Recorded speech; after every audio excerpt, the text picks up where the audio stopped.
جب کوئی حکومت کمزور ہوتی ہے یا جانے والی ہوتی ہے تو اس کی آخری لڑائی کے ساتھ ہی ہوتی ہے.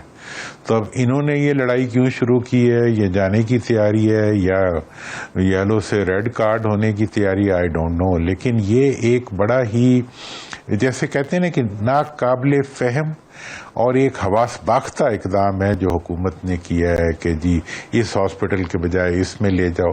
اور اس ساری کارگزاری کے پیچھے یہ تاثر دینا مقصود تھا کہ جناب ہمارا جو معاملات ہیں سارے وہ پہلے جیسے ہی ہیں. اس کے لیے شاید اپنے دلائل یا اپنے وزراء کے بیانات یا کوئی اور ایویڈنس نہیں تھا. تو پھر انہوں نے یہ ذمہ داری بھی جو ہے یہ بھی سرخیوں پہ ڈال دی کہ سرخیوں کے ذریعے اس تاثر کو ری انفورس کیا جائے.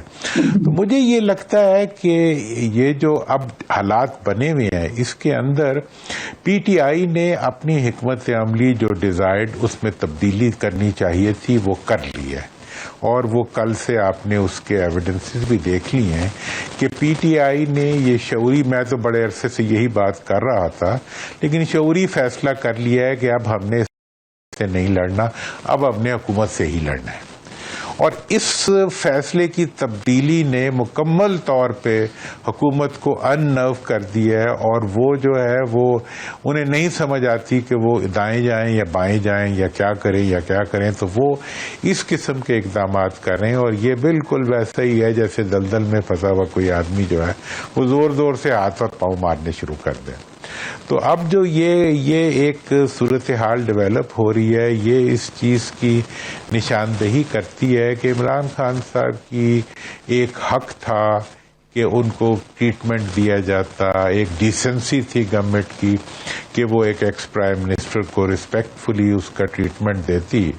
لیکن انہوں نے ایون جب کورٹ کا آرڈر بھی آ گیا اس کے بعد بھی انہوں نے یہ ثابت کیا کہ جو کچھ اس سے پہلے ہو رہا تھا جس کے بارے میں یہ تاثر یہ دے رہے تھے کہ یہ شاید کوئی اور کروا رہا ہے وہ بھی یہ خود ہی کروا رہے تھے. اور میری تو شروع سے یہی رائے تھی کہ یہ حکومت کا اپنا ہی رویہ ہے. اور یہ جی ہم پوچھ کے بتائیں گے، ہم یہ کریں گے، ہم وہ کریں گے، یہ وہ ساری باتیں ہیں جو انہوں نے اپنے کور کے لیے استعمال کی. اور انہوں نے 2.5 سال تک مسلسل جو ہے اپوزیشن کو اور